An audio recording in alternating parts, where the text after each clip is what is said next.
na nakapokus sa pagtulong sa mga mahihirap. Karamihan sa mga tinutulungan nito ay yung mga may low income, yung mga may mababang sahod, katulad na lamang ng mga construction worker, ng mga janitor, yung tinutulungan nyo ng mga social enterprises. At yung mga marginalized na grupo ng mga producers at suppliers. So ano nga ba ang social enterprises? Ang social enterprises, iyon yung mga samahan at organisasyon na nabubuo upang tumulong sa mga mahihirap o sa mga walang Social kapangyarihan. enterprises, ano mo na kinasagawa ng pagsusunod?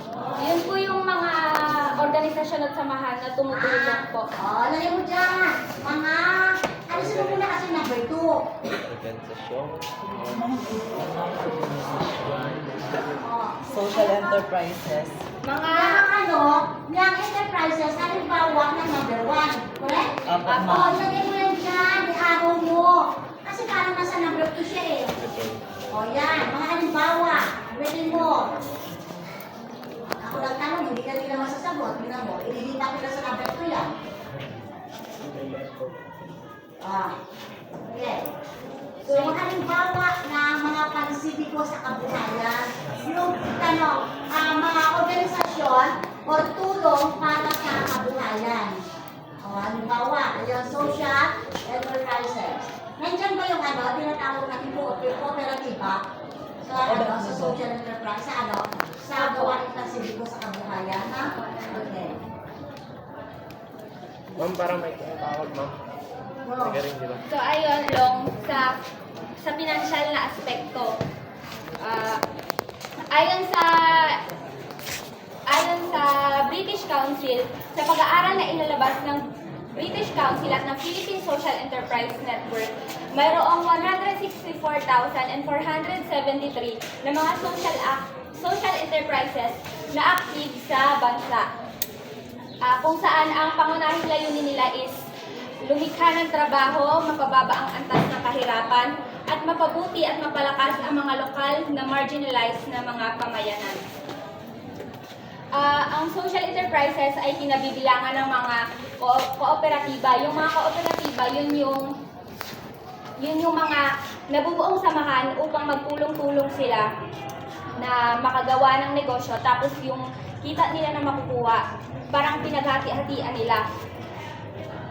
At kinabibilangan din ito ng mga microfinance institution. Yung microfinance institution naman, yun yung mga bangko na nagpapautang.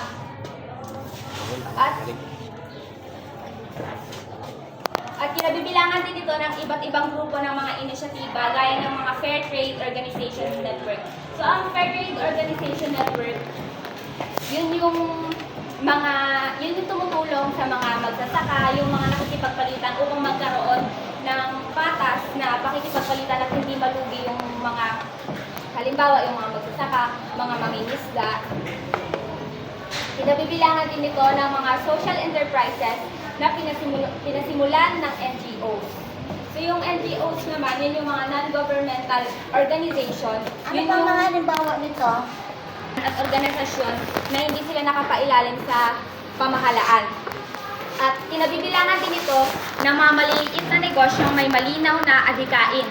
Katulad na lamang ng halimbawa, si Tyron bumuo ng isang negosyo at yung kita na makukuha niya is idodonate niya sa mga scholar, ayun, at sa mga mahihirap. Or kaya pwede niya rin itong idonate niyo sa mga taga-bundok. Ang sector is area-based enterprises naman. Bago i-forward yan, di ba i-forward yan pagsasama yan?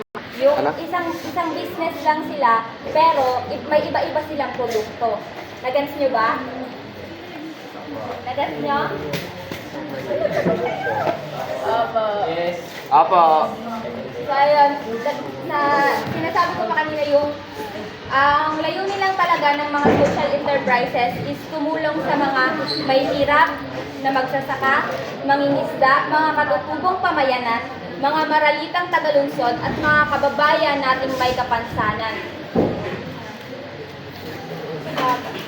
So mayroong panukulang batas na inihain sa Senado si Senator Sonny Angara at Senator Juan Miguel Zubiri at kilala ito bilang Senate Bill number 105 at 820.